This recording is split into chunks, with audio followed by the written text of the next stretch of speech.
Okay, so hello, I'm Demi. Whoops. You already got an introduction, but I'm the nuclear chemist here. Today I'm going to be talking about a fun thing, and then we're going to go tour something. So the main thing about my presentation today is this little symbol right here. This stands for the temperature coefficient of reactivity. Basically what that means is if temperature changes, how is our reactivity, or how reactive is our core based off of that? Now, we like to have, in every reactor, a negative. Because if things get hotter, we don't want them to get more reactive, because that's what leads to bad things, like Chernobyl, which we'll talk about in a second. But what I want to talk about just a little bit, because I don't want to just bore you with a bunch of equations, is I'm going to talk about a little bit about how that works. So, let me just finish writing a handful more notation. I promise it's not that much. I think we're good. Okay. Bam. Now let me grab a different marker, just so it doesn't...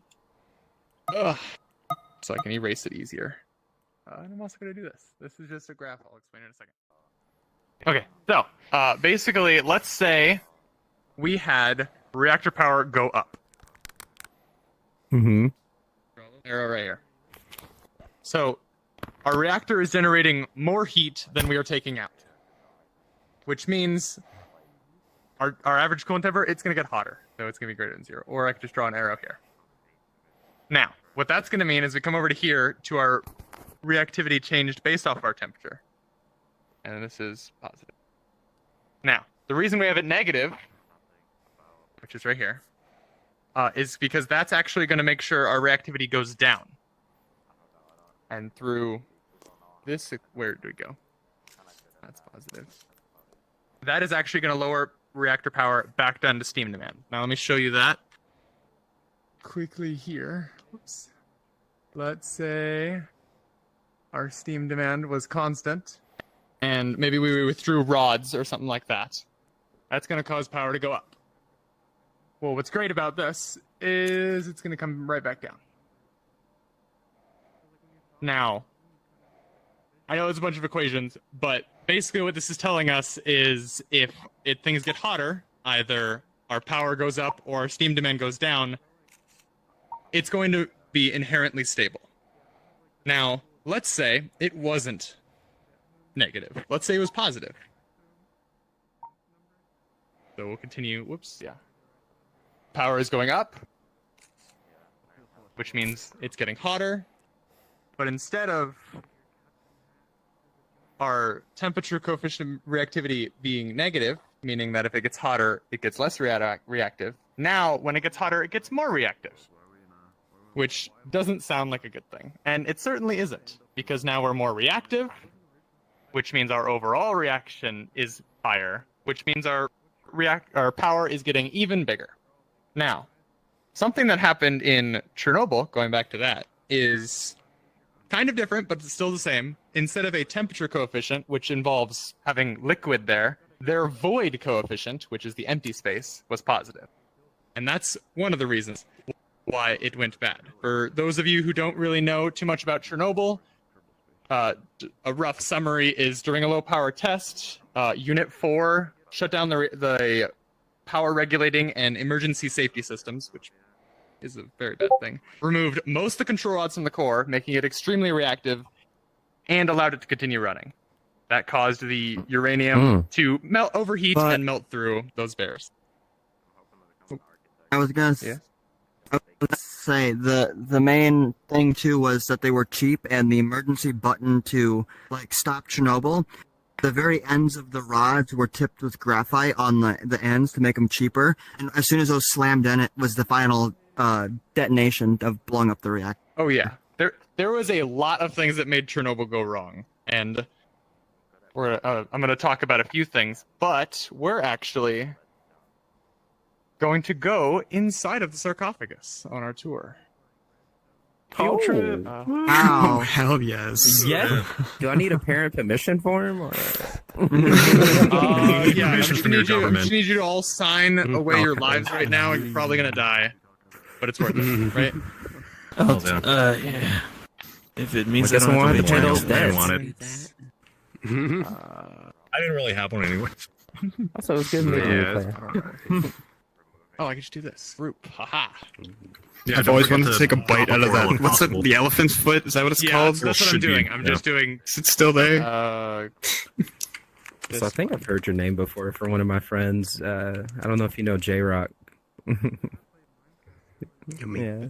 Are you like talking to him right now? Because I got a friend request from him again. Because I haven't seen him in several years. I must have either removed him or he removed me at some point. I just got a request from him. There it is. Okay. He just left my server like literally 5 minutes ago. But There he you go. was like, "Oh, hey, I know them." Yeah, I was curious because when he sent me the request, I was like, "Oh, is he in the too?" And I was looking around for him, but I didn't see him. just need to make Anybody here on Android mode? Yeah, I knew J-Rock a while I back. got Android. I'm used to quite a hot minute, though. Crazy pores at the gay bars. Yeah. Okay. You know.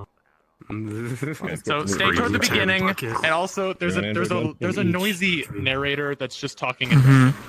So just ignore them. Maybe 10. Hi, I'm also noisy. I can relate. Alright, Here we check go. this out. 32. Everybody, We'll what see. about Chernobyl? It's In your professional opinion, on a scale of 0 to 10, where 0 is a submarine and 10 is not a submarine, how would you rank I need a Chernobyl? flashlight. I need a flashlight. Where are the flashlights? I would turn off this. A 6? I'm just gonna change it back. Okay, so fairly unsubmarine. Reactor-wise, Oh, you're very bright. Reactor-wise, it's similar, but like life is like completely different. Like I don't know what the flashbangs are. Just don't But hit me with it, okay? Yep. Is your face Okay, a flashlight? Only if needed. Yeah, my eyes. This is the entrance into the Chernobyl facility. We are currently inside of the sarcophagus. For those of you who don't know, that clicking you're hearing is from a Geiger counter, or a Geiger-Mueller counter specifically. But as we get closer, you're gonna hear it be louder. So we're gonna continue this way for a bit. oh, I hear that narrator you were talking about. Yes. Is that from Stalker? We're gonna turn here. Okay. It's this How'd you place get that is flashlight, a by the maze, way? So like I had to run through this a few times to make sure I knew which way we're going. His face is a flashlight. Yeah. so Ah, this- I see. we're just getting closer and closer to where the actual My reactor father's was. Here we are. Hey. Hey. Whoever's got That the was a very flashlight, interesting make sure people are setup. illuminated. Very I'm interesting setup. scared. I'd be shivering. Okay, so here, let me walk a few Oh, steps yeah. forward. Okay. Oh, so wow. Why Does is everyone everyone, doing or this? kind of, you saw that there was some little white dots on your screen, right? Yeah. That is Yeah. actual. You wouldn't physically see it if you were standing here. But what that is the lens of a camera. That's actual gamma radiation or other kinds of radiation hitting the lens and actually damaging it. So you like if somebody were to take a video of it, there's those dots is what you'll see, and there's more radiation, more dots. So that's another thing to keep in mind when we're going. through. Okay. So I believe we're going this way. Yes. Something happened. We found another flashlight if somebody wants to grab it. Here's it. Alrighty. Another interesting fact that I'm going to talk about is, or who mentioned it?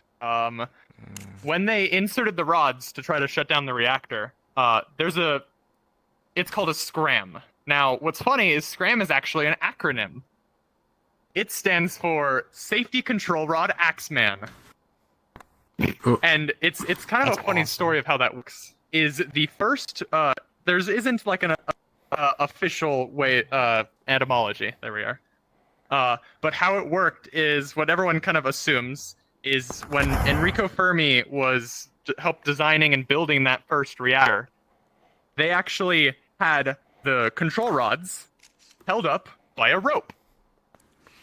So somebody would stand above it with an axe at the demonstration.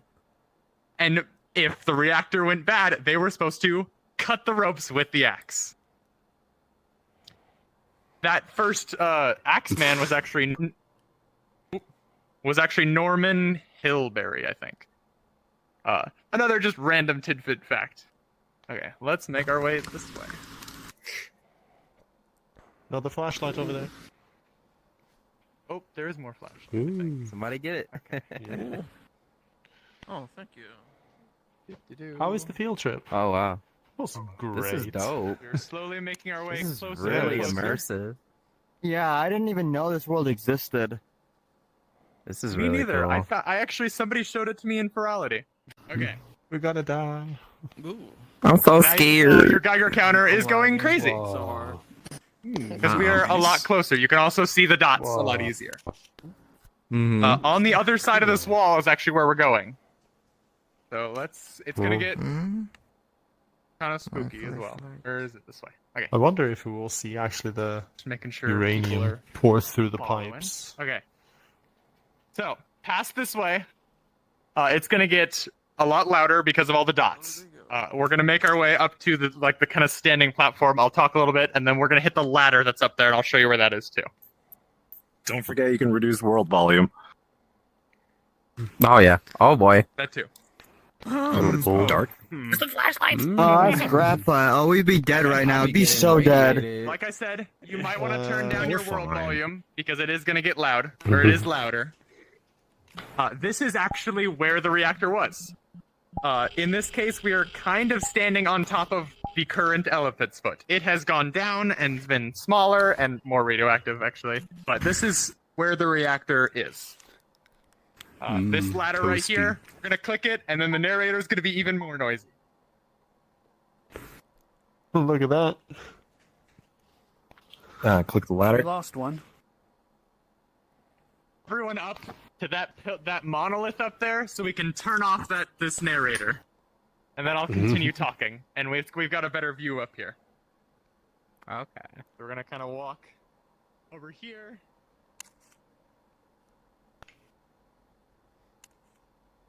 Jump up here.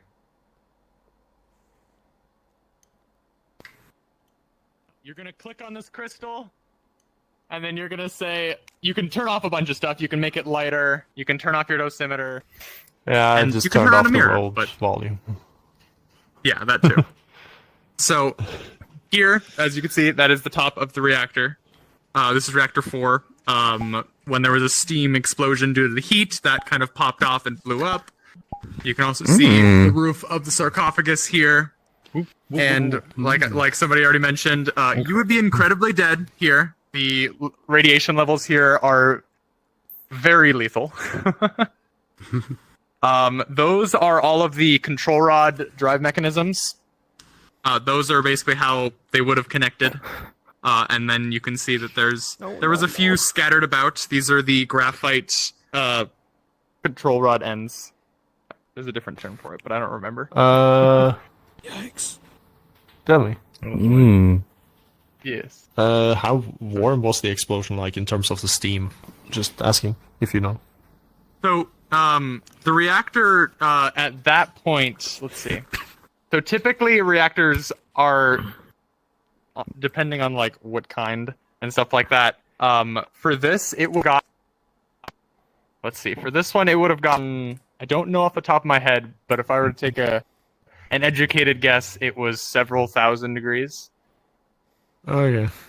Didn't Very it, enough to melt steel Demicorn, beams. didn't it like launch a 300-pound biological shield like to low Earth orbit or something ridiculous when it blew the top off the reactor? How tall? Not that I know of. Or high? When the reactor blew up, it it blew the biological shield off the top of the reactor and like launched it, and it was like wedged in the ceiling, and they had to figure out how to safely get it out of that so it didn't fall back in and cause another problem. That's what that's as far as I'm aware. Yeah. Sorry, I was confused. Yes, that is. You think they respect you? Demicorn, isn't it like a myth that the alpha particles They're very respected of consent. I can actually talk about cloud that. chamber. We did lose one. So, I don't think we some ever found. different kinds of I don't think they found that radiation, way. funny enough, are stopped by different things, obviously. An alpha particle, which is the heaviest, is stopped by the dead layer of your skin. You can also just put a piece of paper in the way, and it stops. It is. It's not. Look, do it in the cloud chamber. Do the cloud chamber thing. It's not. It is. I can give you some brain. Basically, for an IM 288, there's a 281. Basically, for an alpha or a scintillation detector, what those do is radiation will hit a phosphorescent crystal. Basically, it's going to hit it, generate a bunch of light, and we can count that light for radiation. Those are. We've got one that I work with that is specifically designed for alpha particles. And it does, with one sheet of paper, it does stop all alphas because they are too big to make it through the paper. Interesting. Isn't it that the alpha and beta particles are more lethal when it gets ingested, let's say? Because that's the lethality where it comes from. Yeah, because that's... If you were to eat an alpha emitter, you will die. Yeah, because they say like, oh, it's not lethal because it hits the skin, but it has been cases where actually people have ingested them. So and died. It was a Brazilian case, I think. Yes. Everyone, apologies to interject. We are in an end of a world where it's difficult for other people to find us, so I'm going to drop a portal back to our previous worlds. Are we done with the tour for the touring portion? Yeah, we're done with the tour. Awesome. All right. Thank you for the tour. Another hiding place. No problem. Thank you. We should do more. Do I get to bring some ionizing radiation back home with me? You do. As a treat, you can go get some extra radiation to bring home.